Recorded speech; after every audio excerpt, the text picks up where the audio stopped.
Hi అండి. మేము నిన్న ధవళేశ్వరం వెళ్ళాము. అక్కడ వాళ్ళ ఇంటి దగ్గరలో ఇక్కడ షిరిడి సాయిబాబా మందిరం ఉంటే వెళ్ళాము. అక్కడ అంతా కూడా ద్వారకామాయిలో ఎలా ఉంటుందో సేమ్ అలాగే బిల్డ్ చేశారు. అది మందిరం అంతా కూడా ఇలా ద్వారకామాయి అని చెప్పేసి షిరిడీలో ఎలా ఉంటుందో అలానే చేశారు. లోపల కూడా చాలా బాగుంది. ఇక్కడ నిత్యాన్నదానం కూడా జరుగుతూ ఉంటుంది. విచిత్రం ఏంటంటే ఇప్పుడు మీరే చూడండి, ఎక్కడికి వెళ్ళి ఇది శ్రీచక్రం అనమాట. ఎక్కడికి వెళ్ళినా కూడా మనకి సాయిబాబా తెల్లని రూపంలో కనిపిస్తారు కదా, మెరిసిపోతూ ఉంటారు పాలరాతి విగ్రహాలలో. ఇక్కడ విచిత్రం ఏంటంటే నలుపు రంగులో ఉన్నారు. నేను ఫస్ట్ చూసి షాక్ అయ్యాను, ఏంటి ఎక్కడ చూసినా వైట్లో పెడతారు, వీళ్ళేంటబ్బా బ్లాక్లో పెట్టారని. నాకు డౌట్ వస్తే ఆగను కదా, అయ్యగారిని అడిగాను, ఇలా చెప్పారు, వినండి మీరే.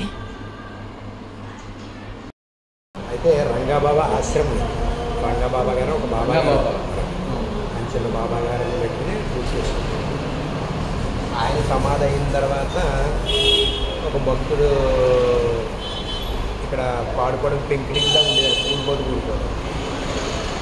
భక్తుడికి బాబా గారు కళ్ళ కనపడ్డారు. ఆయన బాబా గారు అంటే ఏంటో తెలియదు, ఆయన ఎలా ఉంటాడో తెలియదు. మీరు రోజు కళ్ళకి వెళ్తున్నారు రంగాబాబు గారు సమాధి అయిన తర్వాత మనం ఈ బాబా గారు, కానీ ఆయనకి ఏం అర్థం అవట్లేదు. బాబా గారు ఎలా ఉంటారో తెలిస్తే కదా దీన్ని బాబా గారు కళ్ళ వస్తాడని ఐడియా ఏదో సరే లేదా కాలం వస్తుంది కానీ అనుకుంటున్నాను.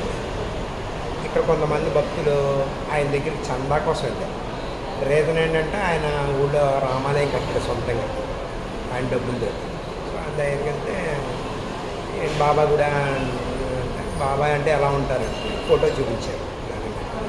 సో ఈయన నాకు రోజు కళ్ళకి వస్తుంటే ఆయన బాబాలు అది నేను నమ్మను, నాకు నమ్మకం లేదు అని చెప్పేసి ఆయన చూద్దామని వెళ్ళిపోయాను.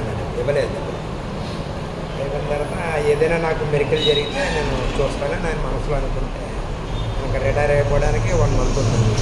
అప్పటికి జాబ్ ఎవరికి కూడా రిటైర్ అయిపోయిన వాళ్ళకి మళ్ళీ యాక్టింగ్ చేయడం అంటే పెంచడం అనేది జరగలేదు. ఫస్ట్ టైం అనమాట. డైరెక్ట్ ముఖ్యమంత్రి గారి నుంచి ఆయన ఫోన్ వచ్చింది, మీకు ఉద్యోగాన్ని పొడిగిస్తుంది. ఆయన ఆశ్చర్యపోయి షిరిడి వెళ్ళి దర్శనం చేసుకొచ్చి అప్పటికి ఏంటంటే బాబా అంటే తెల్లరాయి అని అందరికి మీమాంస, అదే శాస్త్రవచనం ఏం కాదు. అక్కడ తెల్లరాయి పెట్టడానికి ఒక కారణం ఉంది షిరిడీలో, ఫస్ట్ అదే కదా. సరే అని చెప్పేసి ఇక్కడ కూడా తెల్లరాయి పురమాయించారు. దానికి ఏమైంది అయితే ఉండి నైట్ టైం ఎవరు ఏమి చేయకుండా కాలు ఇరిగిపోయింది తెల్లరాయి దగ్గర అనుకుంటే. సరే శిల్పి అన్నాడట, నల్లరాయి అయితే త్వరగా చెక్కగలిగాం, తెల్లరాయి అయితే పట్టుతూ ఉండదు, సున్నితంగా చెక్కాలి. అప్పుడు నల్లరాయి గురించి అన్వేషణ చేస్తే గోదావరి గారిని దొరికింది రాయి, ఎవరిది కాదు.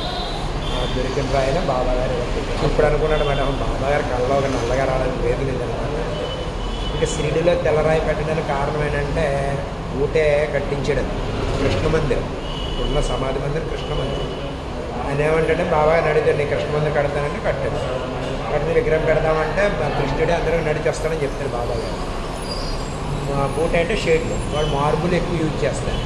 బాబా గారిని అడిగితే కృష్ణుడు అడిచేస్తాడు, ఈ నీళ్ళలో సమాధి చెందుతాడు.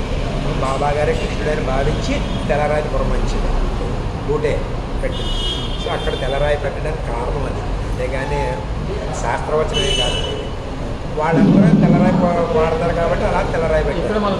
బాబా గారికి కళ్ళలో కనపడి బ్లాక్ స్టోన్ చేయించారు, దొరికిన రాయి. ఈ శ్రీచక్రం కూడా మీకు ఎక్కడ ఉండదు, ఎంత పెద్ద శ్రీచక్రం ఎక్కడ లేదండి. గోదావరి గారికి దొరికింది రాయి, శ్రీచక్రం గోదావరిలో దొరికింది.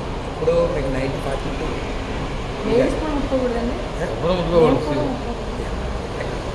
మీకు శ్రీచక్రం అంటే సింపుల్గా చెప్తారు, ఒక పవర్ అనేది వాడుకోవాలి, యూజ్ చేయాలి, టచ్ చేయకూడదు. కరెంట్ అంతే కదా, ఫ్యాన్గా ఏసీ ఎలాగైనా వాడుకో, పట్టుకుంటే యంత్రం అంటే ఏ యంత్రమైనా అంతే పవిత్రత ఉంటుంది.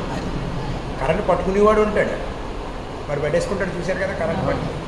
దాని టెక్నికల్ తెలిసిన వాడే పట్టుకుంటాడు. అందుకని ఇందులో మీరు నేనైనా ఏం కాదు, ఎవరైనా నేర్చుకుని ఎవరైనా చేయొచ్చు.